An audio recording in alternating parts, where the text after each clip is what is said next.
Chip's Corner on U.S. Farm Report is brought to you by Full Scale from Helena. Grow strong returns this season with breakthrough foliar nutrition from Full Scale at Reproduction.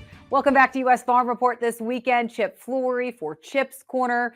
Chip, I know we've talked quite a few weeks about policy, but let's switch gears now and talk about crops, because this planting season has been challenging, to say the least, for a lot of people. I've seen some fields, some yellow corn just from all the leaching that's happened with all of this wet weather and the amount of weed escapes out there. I mean, some fields, Chip, are just plain ugly this year. Oh, yeah.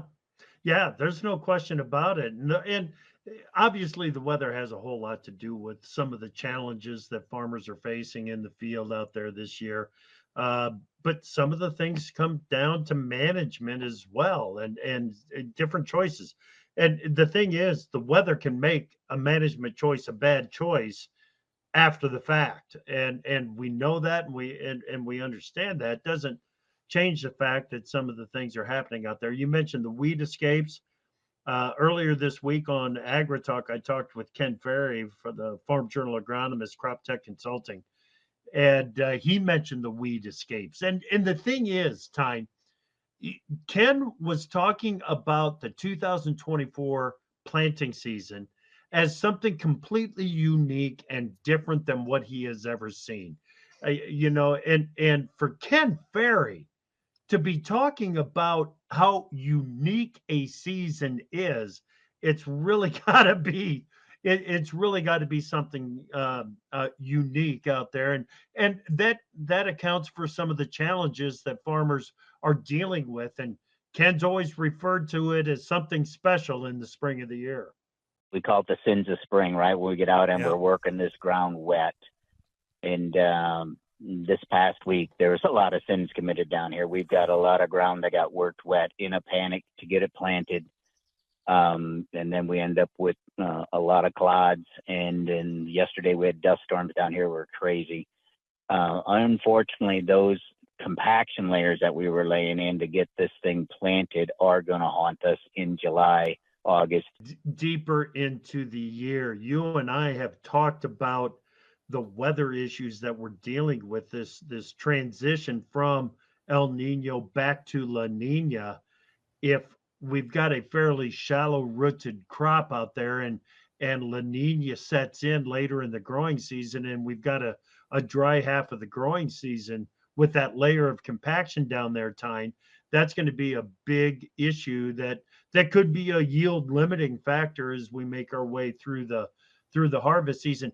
And here's the thing, it's that compaction layer is not just a problem for this year. As Ken said, as a lot of growers are making transitions in their production practices, don't forget that you laid that layer of compaction in there in the spring of 2024.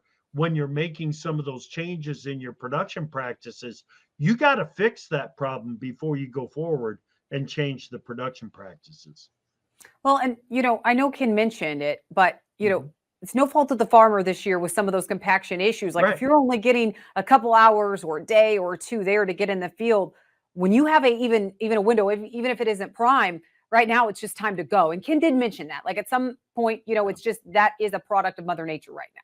Yeah, and one of the things that makes 2024 so unique is the variety of decisions that need to be made at the same time.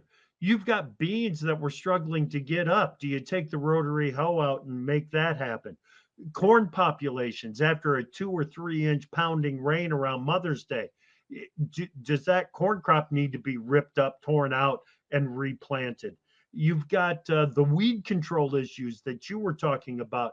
This winter and early spring conditions, temperatures in particular, have brought bugs on sooner than what we're used to dealing with, Tyne. So just a lot of different production decisions that need to be made all at the same time out there, and they need to be made right now. It's a tough spring. Yeah, not to mention some of the cover crops that need to be killed and some of these farmers that have had challenges doing that, and I know that Ken's talked about that as well. So another layer onto this. Well, Chip Flory, thank you so much for joining us this Memorial Day weekend. You can hear Chip every morning at 10 a.m. for AgriTalk AM and 2 p.m. Central for AgriTalk PM. All right, when we come back, there's a lot of things that dairy farmers are exploring right now, from some of these climate smart programs to also new opportunities to cash in on. Beef on Dairy is one of those. We traveled to Indiana to talk to one producer who was kind of on the leading edge of that. We'll do that next.